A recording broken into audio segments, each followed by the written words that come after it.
સુરત શહેરના પાલ વિસ્તારમાં આવેલી એક ક્રિશ હાઇટ્સ બિલ્ડિંગમાં છેલ્લા કેટલાક દિવસોથી બૂટ ચપ્પલ ચોરીની ઘટનાઓએ રહેવાસીઓમાં ભય અને અસંતોષનો માહોલ સર્જ્યો છે। રાત્રિના સમયે લોકો પોતાના દરવાજા બહાર રાખેલા મોંઘા બ્રાન્ડેડ બૂટ અને ચપ્પલ ચોરાઈ જતા હોવાના બનાવ વારંવાર બની રહ્યા છે, જેના કારણે રહેવાસીઓમાં રોષ ફેલાયો છે।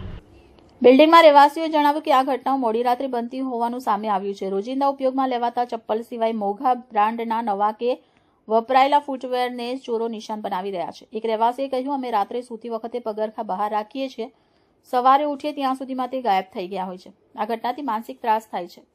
ઘટનાની જાણ થતાં બિલ્ડિંગમાં લાગેલા સીસીટીવી કેમેરાના ફૂટેજ ચેક કરવામાં આવ્યા, જેમાં એક શંકાસ્પદ વ્યક્તિ રાત્રિના સમયે બિલ્ડિંગની અંદર ઘૂસીને દરવાજા બહાર પડેલા ચપ્પલ બૂટ ઉપાડી જતો કેદ થયો છે। આ ઘટનાને અંજામ આપતા પહેલા આ વ્યક્તિ આસપાસના વિસ્તારમાં રેકી કરી પણ હોવાનું ફૂટેજમાં જોવા મળે છે। બિલ્ડિંગના રહેવાસીઓએ સુરક્ષાને લઈ ગંભીર સવાલ ઉઠાવ્યા છે। તેઓ માંગ કરી રહ્યા છે કે મુખ્ય પ્રવેશ દ્વાર પર સુરક્ષા કડક કરવામાં આવે અને બિનજરૂરી વ્યક્તિઓની અવરજવર પર તાત્કાલિક અંકુશ મૂકવામાં આવે। સ્થાનિક રહેવાસીઓનું કહેવું છે કે આવી ઘટનાઓને રોકવા માટે પોલીસની મદદ લેવી પડશે। હાલ આ અંગે સ્થાનિક પોલીસ સ્ટેશનમાં ફરિયાદ નોંધાવવાની તજવીજ હાથ ધરવામાં આવી છે।